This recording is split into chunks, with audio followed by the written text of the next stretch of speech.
What do you get when you mix socialism with free things, add in 130 gender options, and base it all in one of the most woked up cities in the country? Well, you get San Francisco's new Guaranteed Income for Trans People program, and it's even more ridiculous than it sounds. The show starts now.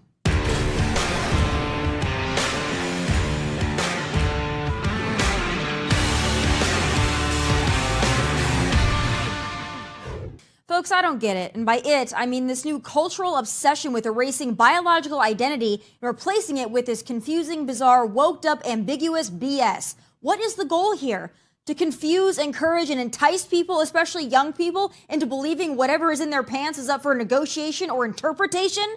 And then in some cases, take it a step further and reward this kind of obscurity with a handout. Yeah, take San Francisco's new effort, the Guaranteed Income for Trans People, or GIFT program. This social experiment combines the promise of free things with the now almost cult-like LGBTQ movement into a handout program for 55 eligible residents who will be guaranteed $1,200 per month for a year and a half to help address financial insecurity. Not only will these self-identified trans residents get a cash handout, they will also get gender-affirming medical and mental health care, all paid for with taxpayer funds. Mayor London Breed set aside $2 million in the budget for this social experiment, and it's all part of a pilot program the city hopes to expand. Now, you'd think maybe recruiting and funding law enforcement would take priority given this filthy city's ever-growing crime, drug, and human waste problem, but no, it's this. And get this, the application for this trans income program provides over 130 gender, sexuality, and pronoun options and encourages enrollees to check all that apply. Options for pronouns include, ready for this, Z, Zim, Zis, Fay, Fair, Fairs, and Tay, Tear, Tears. What in the actual hell are those? And that's not all. In the gender identity category, applicants can choose aggressive, which is an identity label claimed by some African American and Latin masculine of center lesbians. Or gender F, which is the idea of playing with gender cues to purposely confuse stereotypical gender expressions, usually through clothing. Is this real life? Is this the kind of garbage we're putting out there as accepted and normal? Because it's not. And now a major city is dipping into its budget to incentivize it? You know what? Be who you want to be, wear what you want to wear, sleep with who you want to sleep with, given they are consenting and of age. But the fact that the rest of us have to and are expected to mollycoddle 130 gender identity options and then turn around and pretend it's normal and positively progressive is utter BS. It's regressive, it's child abuse, it's brainwashing, and it's gone too far. And the fact the left has co-signed all of this and attempts to mainstream it is not only disgusting, but it's concerning. This is not about encouraging individuality. It's all about blurring the lines of who we really are, so much so that we forget it altogether. We as a collective are way easier to control that way when we don't know who or what the hell we actually are. Why do you think they're pushing this so hard on young people? So they grow up with it, they normalize it, they mainstream it, and silence and shame those who are brave enough to say, the emperor has no clothes. And this kind of thing isn't harmless. It has real consequences for real people. And up next, you're about to meet one of those people, someone who underwent gender reassignment and is now fighting like hell to not only detransition, but warn those who think this whole mess is just an innocent game. Shapeshifter joins me next. Welcome back. Now, folks, I'll warn you, some of the things you're about to hear might shock, startle, or upset you, and it may not be appropriate for children. But 10 years ago, my next guest identified as transgender before falling into the assembly line of medical transition. Shape doesn't feel comfortable identifying with any pronouns at this time, but to avoid confusion, I will refer to Shape as she. But since undergoing gender reassignment, Shape has had a slew of mental, medical, and psychological struggles, including severe body dysmorphia and suicidal thoughts. This isn't a game, this is someone's life, and Shape is here now to bravely and boldly tell the story. Shape, thank you so much for being with me and for telling your story. Yeah, I started identifying as trans 10 years ago. It all started in graduate school when we had like non-binary people on campus. We even had a person who had the full transition, all the surgeries. At the time, I was just a feminine gay man, and I was wearing gender bending clothing. I was growing out my hair, but right away, people asked me what my pronouns were, and I was just like immediately confused and started like researching more. And right off the bat, I got convinced that I was a transgender woman, because when I was a kid, I was gravitating towards feminine things. I never fit in with other boys, and my parents always tried to make me more masculine, but I'm just a very naturally feminine man. And right off the bat, yeah, I got convinced that I was transgender woman, and pretty easily I was able to get hormones through Fenway Health in Boston. However, when I started taking hormones, my mental health actually started declining even more. But my therapist saw that it was all because I was trapped in the wrong body, and that's what I saw too at the time as well. I attributed all my mental anguish to having like wrong body parts and all that. So I was pretty much rushed down the assembly line of medical transition. After I had the so-called bottom surgery, which was in fact penile inversion surgery, my mental health actually declined even more. I got so sad and depressed. Looking back, I realized now I was just a castrated man and I lost my testosterone. My anxiety went through the roof. Like I couldn't even be alone in the room without getting panic attacks, but I didn't know what it was. I tried to reach out to transgender community, but they kept on telling me, oh, it's because your goal was like to transition. Now you accomplished your goal, put some other goals in front of you. But my suicidality actually went up, and moreover, my new part that surgeons gave me wasn't working properly. I lost neovaginal depths no matter how much I dilated, and surgeons blamed it on me, said that I wasn't dilating properly, and I had multiple revisions since. And after even multiple surgeries, I still couldn't get enough depths to have penetrative sex the way I've imagined it. And upon the last revision, I ended up getting colorectal fistula. Until today, I'm unable to have sex with neovaginas that was given to me. A few months ago, I was really sad and depressed, and I was very suicidal. And I ended up reaching out to a new therapist that was not a gender therapist, it was just a regular therapist. And I ended up discovering that I had complex PTSD and all kinds of childhood trauma, all kinds of personality disorders. All of this was overlooked when I went to gender clinic, I guess, trying to get letters for the surgery. There was no pushback or where my desires are coming from. I realized that no matter how much I modified my body over the years, I never felt at home in my own body. I still don't. The new therapist made me realize that I have body dysmorphia.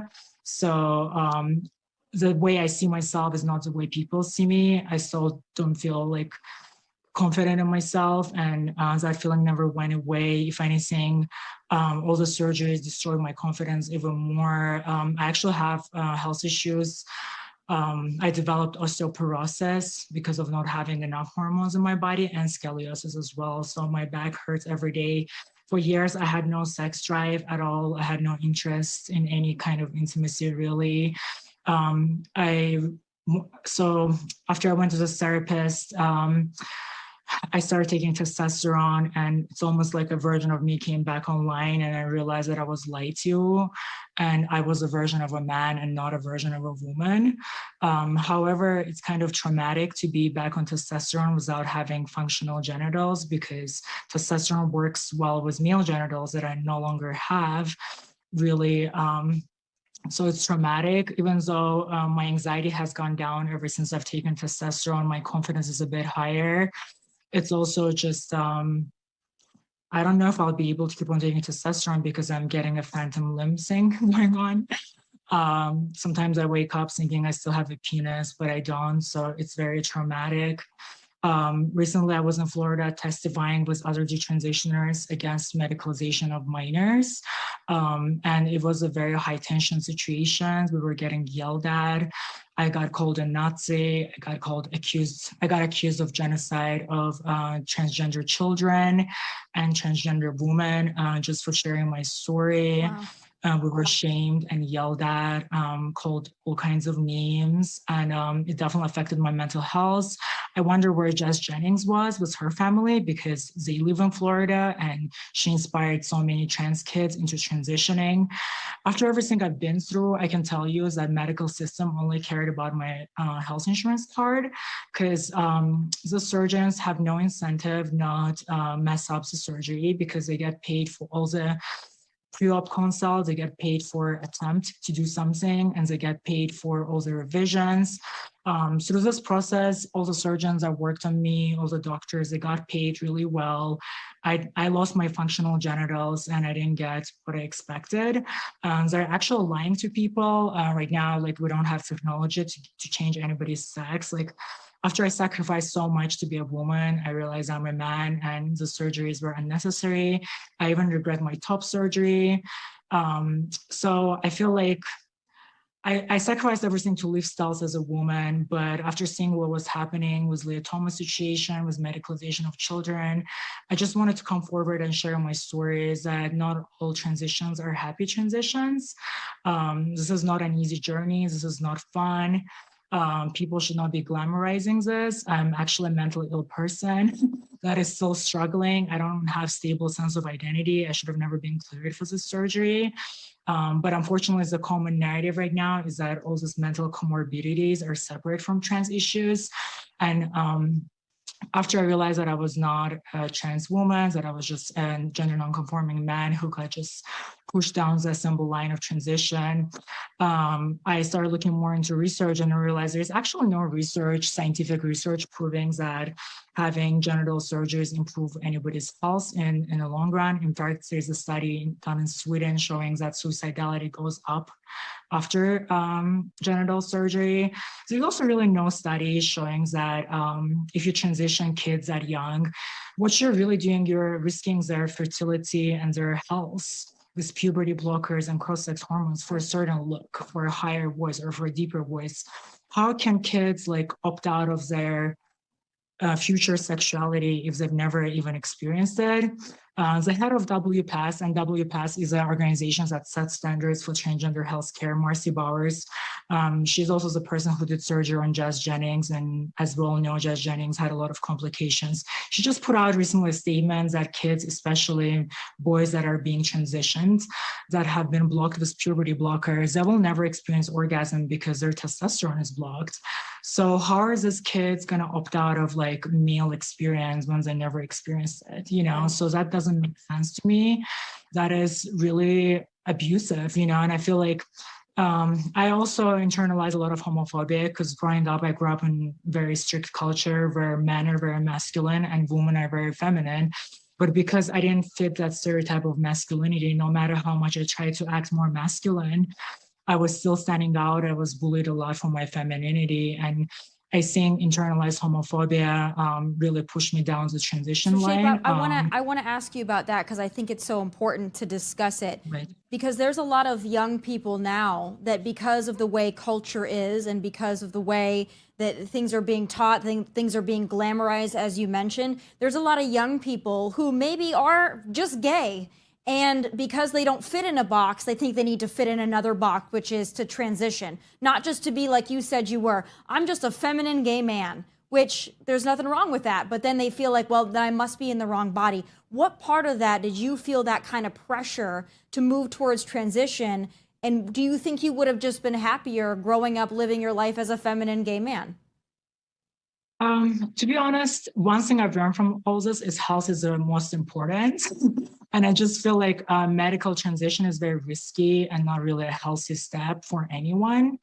I think as a society, I'll touch base on homophobia, but before I forget this, I just want to feel like as a society, we need to move in a healthier directions when plastic surgeries are in general not glamorized for anybody.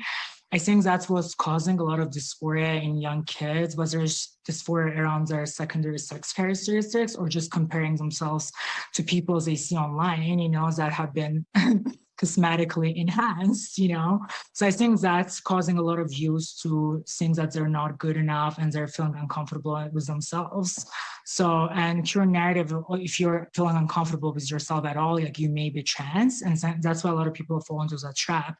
But for sure, there's a lot of homophobia in society still. So I felt like, especially toward gender nonconforming men, everybody immediately thinks we're just cribs.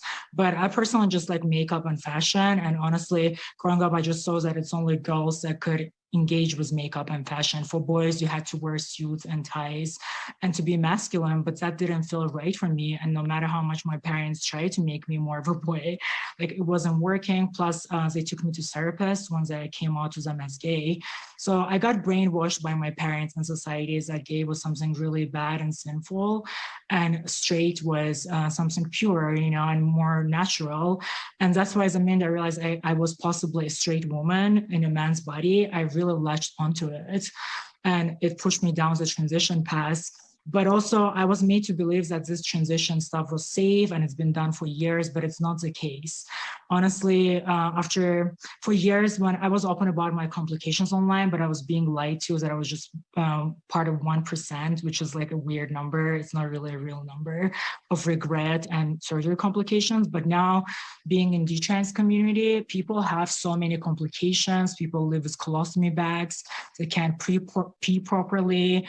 They just have so many health issues. Some of them will never be able to orgasm again. So all this, for a lot of them, was not worth it, just to look aesthetically certain way.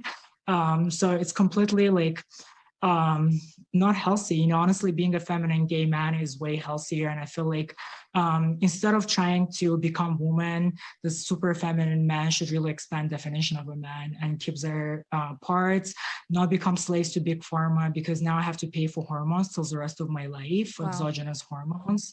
And who knows when I'll lose my health insurance? Like, we don't know. What if there is a new war happens and there is supply chains are disrupted? Like, this is not a joke. I don't think when you're that young, you understand the implications of your choices on the rest of your timeline. I think we should discourage kids and young adults from making permanent decisions like that, because they still have a whole lifetime ahead of them to discover who they are.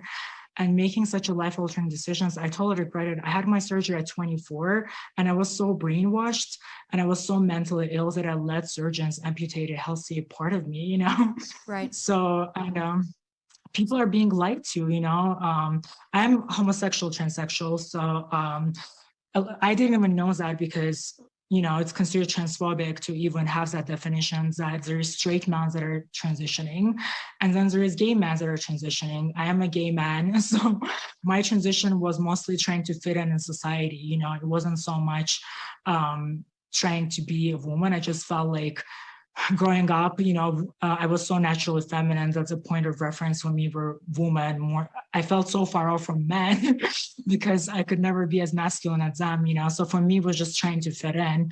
For straight men transitioning, a lot of them have a fetish. It's called autogynephilia. I can't really explain it in details because it's not my personal experience.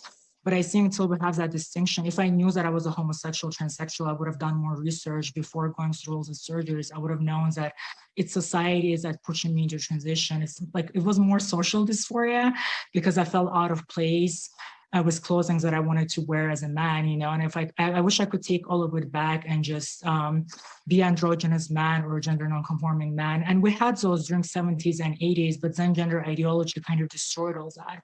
At this point, if you see a man who is a little bit gender non-conforming, everybody just assumes that he must be transitioning, or he's non-binary or something.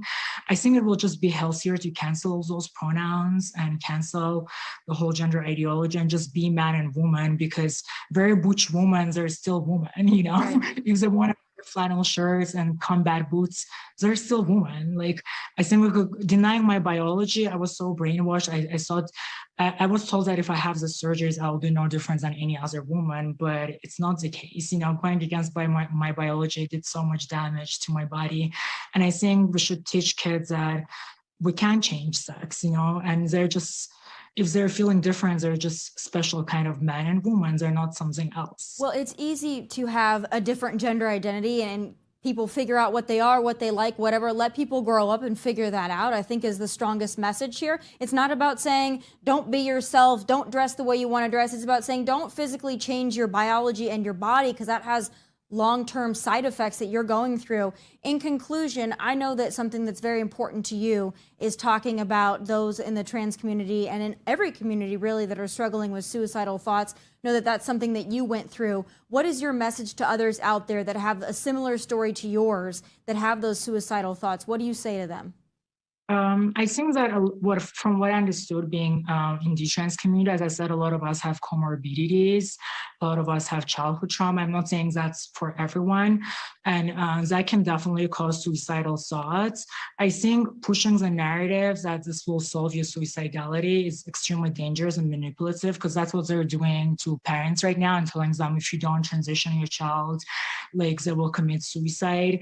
But suicidal ideation doesn't equal suicide, and I feel like a lot of people who have transitions, they're always saying, oh, I swear transition saved my life. But it's all kind of anecdotal, unless you had like hospitalization due to suicide attempts that magically like went away after medical transition. I don't think people should be making such claims. It's very false. It also does disservice because like I attributed my mental health issues to transitioning, right? Not like to being transgender. And once I transitioned, none of those thoughts went away. So now I have to work in therapy trying to solve my issues that actually never went away. So people are losing resources, their health and time, thinking that they're trans, and they're thinking that they're going to do all those procedures, risky procedures, and take all those risky experimental drugs, and it will solve their mental issues. But I know a lot of people for whom it didn't do anything. Any of this medical transition didn't help, like in my case. So this time and resources they could have used for therapies, they could have used to dive deeper within themselves and try to understand who they are. So it's honestly, suicidal ideations could be caused by other things that a lot of us struggle with in trans and detrans communities. So I would suggest getting a good therapist, a good talk therapy. I think like medical intervention should be a very last step. I'm part of Trans Against Groomers, where adults have transitioned and they're trying to advocate for not medicalizing kids, Right. because I understand that sacrificing your health, as I said again, for a certain aesthetic should be 100% adult decision. If people want to take risks with experimental surgeries and drugs as adults, I don't think we can stop them, but kids should be left to be kids, and I don't want to put out a message that the transition is fully possible. In my case, the transition is not possible, because I don't want parents to use my story to be like, okay, we're going to transition children, and if they don't like their transition, they can just detransition as adults, Right. That's not possible. I can't get a fully functional phallus back, phalloplasty. I just talked to a detrans man who got phalloplasty after vaginoplasty. It doesn't work the same. It's just the skin. It's just imitation of genitals of opposite sex. It doesn't work like a real thing. And I think that's where people and public is being lied to. They think that it's 2020 and you can just go get a surgery and be opposite sex. You can't. Right. And I'm so glad that you brought this up to so many people. It's so important to hear, especially when the model now is only gender affirming care and true mental health care is not part of the conversation. But Shape, your story is so inspirational to so many. We thank you for being brave and bold enough to share it and in so much detail with so much transparency and authenticity. We really appreciate you. You're a patriot. And please stay in touch with us and let us know what we can do to further share your story. Thank you, Tommy. You're so brave. I look up to you. Thank you so much. I appreciate And I just you. want to quickly say, when I used to be trans, like I watched the debate with Jazz Jennings, and at that point I was Team Jazz, but now I'm Team Tommy. And what stood out to me is that even during that debate, you were like, okay, I get it. Maybe you feel like a woman. Why do you need to get surgery? So, and I wish like in that moment, she heard you, but she didn't, and I feel so bad that she went through all the surgeries. And yeah, I'm glad that you brought that up, because a lot of people, that was so long ago, a lot of people aren't familiar. I was one of the first interviews that Jazz Jennings did. That was back at my time at another network, and we sat down and I had a conversation at that point, and it was a difficult one to have. I was really seeking to understand, so it was a very cordial, very civil dialogue. But yes, I had a lot of the same questions that I have for you and for others, and I wish I could sit back down with Jazz at some point and have that conversation again. I doubt that'll ever happen, but I really appreciate your time and for speaking the truth, and it's so important. So God bless you, and we wish you all the best. Please come back anytime. Thank you so much. Thank you so much. Have a good day. Bye. Thank you. And everyone, this is a very serious conversation around a very serious issue. Data indicates that 82% of transgender individuals have considered killing themselves and 40% have attempted suicide. So I think it's now appropriate for us to put up the number of the National Suicide Hotline. And remember, you do not have to struggle in silence or alone. But up next, more of Tomi Lahren is Fearless, including my final thoughts. Stick around. My next guest is a Grammy Award-winning songwriter, but his new song is a bit more personal. He wrote it in about 30 minutes with a group of buddies, but its impact is growing so much so that when he performs it live, it brings grown men to tears. Joining me now is the man behind the now viral song, Checking In, Michael Farren. Thank you for being with me. Thanks for having me. And you're going to play that song for us in a little bit. But first, I want to just talk about not only the song, but about you. So I read your pre-interview as well. I know that songwriters in Nashville have long been kind of forgotten a little bit, kind of pushed to the background, but not anymore. Now it's a new era of the songwriters really taking center stage. And I think that's an exciting time for Nashville. Finally, the brains behind the operation is getting the spotlight that you all deserve. Is that what we're experiencing now? I sure hope so. I think you are very accurate along the way, based on whatever reasons, trends a lot. People forget that there are some people in lots of cities, but in this town especially, that sling a lot of songs. And, it's crazy. We write a lot of songs that never get heard.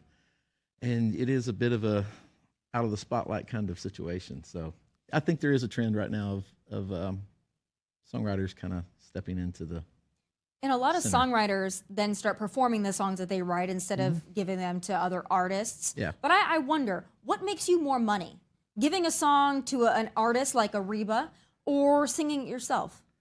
Definitely handing one off to Reba makes you more money, unless you have something that, all of a sudden, we'll clarify this. There's a lot of artists out there who actually are great songwriters. Right. They were able to carry their own songs, but most of your songwriters are not going to go carry the song. So definitely going to make more money, when people cut the songs. I spent a lot of years on the road. I toured for, almost 20 years and came off the road 10 years ago.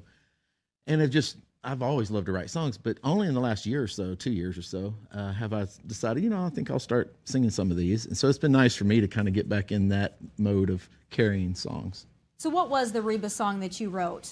So a good friend of mine named Tony Wood and I wrote a song called Sing It Now, which became the title track of her Grammy-winning record a few years ago. So that's a good moment.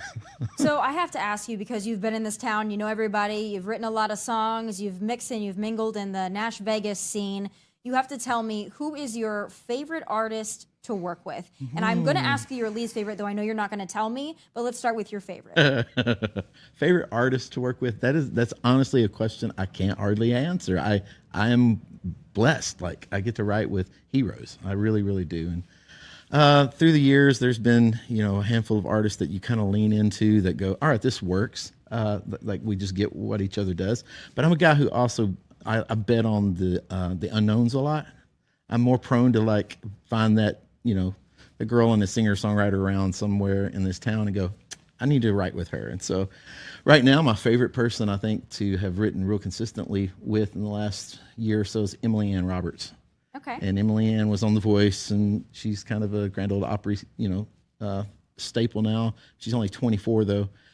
Born and raised in East Tennessee, country is cornbread, and just holds to her roots, and I love that kind of thing. So she's probably been my favorite in the last run of things to write with.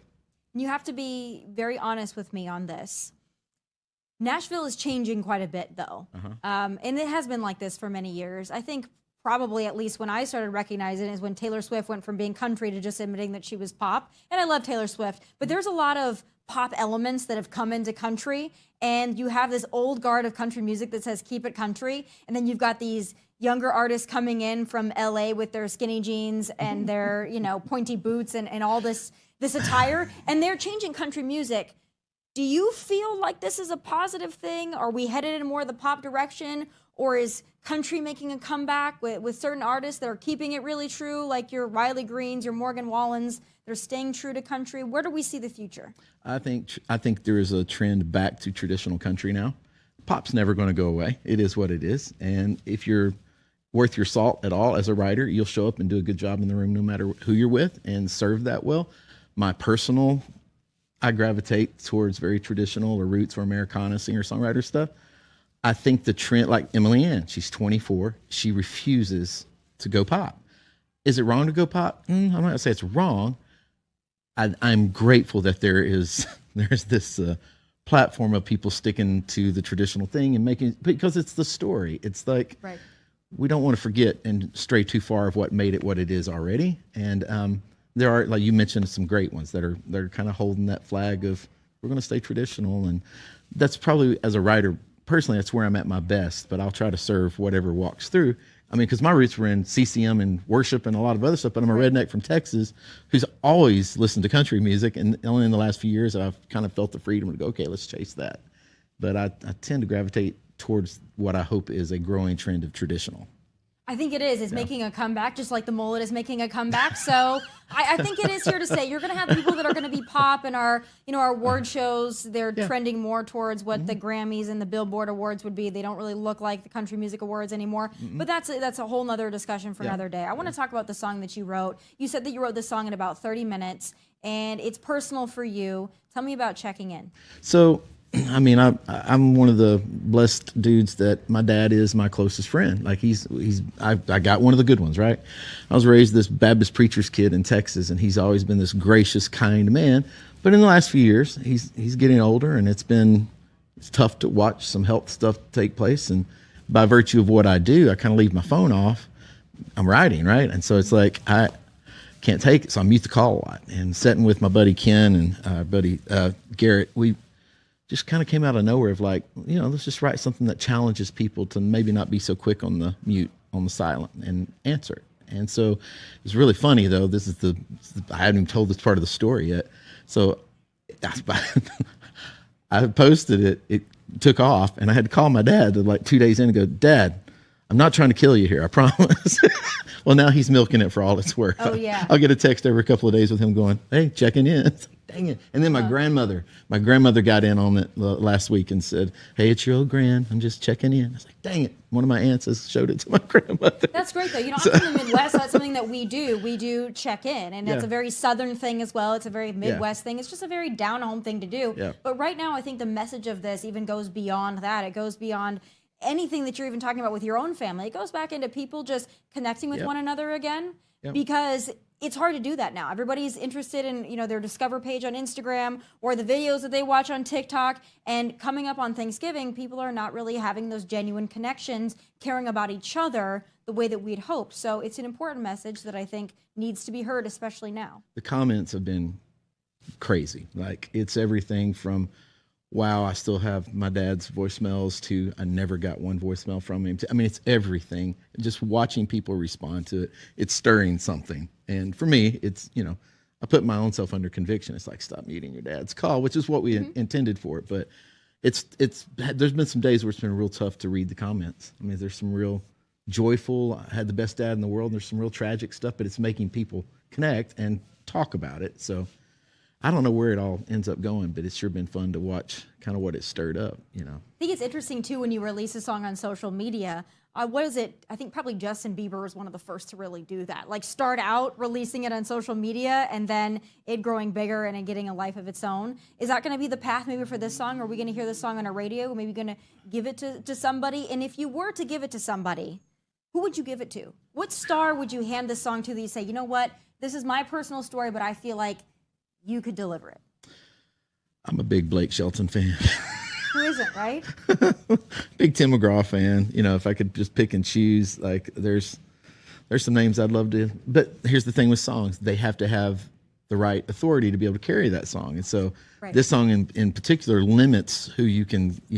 They have to have some ownership in that message. You know what I mean? It's like, so no. I can't think of a 19-year-old star that I think could carry the song right now. But I could think of some guys who've lived some life.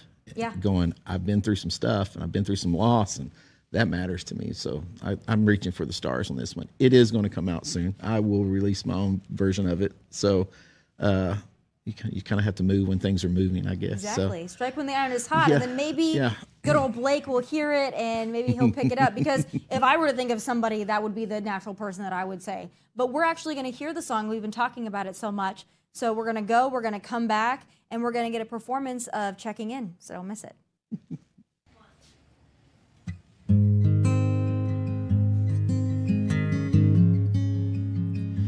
Hey there, son. It's Dad again. I know you're busy. I'm just checking in. You can call me later if you get a chance. I don't want nothing. I was just wondering how you been. There's no telling how many times I've let that message play. He's been gone a while and it still feels like yesterday. I even call him back sometimes, wishing he'd pick up again. I got a lot more to say these days than I did back then. Hey Dad, it's me checking in. Yeah, I'm doing all right. Work's been a little hard, but don't worry, I told Mom I'd get by there later on and cut the yard. The kids are good. You'd sure be proud. Yeah, I probably should let you go. I'm just missing you right now. There's no telling how many times I've let that message play. He's been gone a while and it still feels like yesterday. I even call him back sometimes, wishing he'd pick up again. I got a lot more to say these days than I did back then. Hey Dad, it's me checking in. I'm just checking in. There's no telling how many times I've let that message play. He's been gone a while and it still feels like yesterday. I even call him back sometimes, wishing he'd pick up again. I got a lot more to say these days than I did back then. I got a lot more to say these days than I did back then. Hey Dad, it's me checking in. I'm just checking in.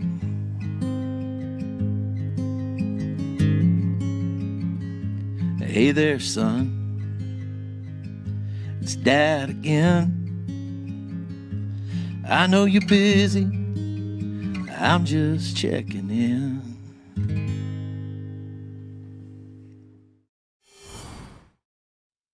And just like that, Donald J. Trump is back on Twitter, should he choose to be. So find your safe spaces, green hairs, free speech is coming, and it's time for Final Thoughts.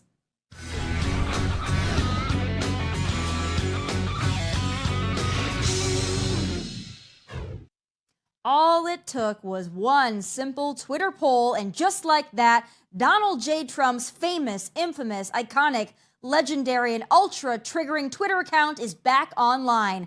We are still anxiously awaiting his first tweet, should he choose to tweet at all. He already has more followers in 2 days than he had pre-ban, and again, he hasn't even tweeted yet. But just the thought of him, our former president, being allowed to have a profile on what is supposed to be an open forum social media platform, well, that was enough to send the liberal green hairs into a spiral. And I think my favorite was from one Jonathan Greenblatt of the Anti-Defamation League, who was so triggered by the thought of words on a screen, he is now accusing Elon Musk of not being serious about purging hate, harassment, and misinformation off the platform. And he went on to claim that the mere thought of Trump being allowed to type words into a box on a screen is a dangerous threat to American democracy. For the love of God, would someone please get these triggered, overly dramatic liberal losers a tissue and a constitution? What are they so afraid of? Is free speech really that troubling of a concept? Enough with this BS January 6th nonsense. It was a bad day, but again, it was one freaking day. And as evidenced by Trump's actual tweets, he actually used his platform to de-escalate and ask for peace. It's not the threat to democracy the left is scared of. If so, they'd call for the shutdown of every Antifa and BLM account still very active on Twitter. And furthermore, if Trump is really so abhorrently awful, then you should want him to tweet so people could see it for themselves. But you know who is secretly praying Trump does return to tweeting? CNN, MSNBC, and every other liberal talking head out there who relied on Trump for 5 years of headlines and ratings. Y'all are probably refreshing your Twitter pages every 10 seconds, hoping and praying and waiting for your plug. What should concern us most, all of us who make up this republic, not a democracy, is how terrified big tech, big media, and big government is not only of Donald Trump, but of free speech at large. What scares them most is the truth, the whole truth, and nothing but the truth. And if it were to get out, perhaps people would change the way they vote. It's not democracy or factual information, basic decency, or the integrity of anything these people are safeguarding. It's the narrative they've spun and the narrative they want to remain unchallenged. Well, too bad. There's a new sheriff in town, and he doesn't answer to the green hairs. Don't like Twitter? Head over to communist, data-tracking, brain-melting Chinese TikTok and knock yourselves out. Those are my final thoughts from Nashville. God bless and take care.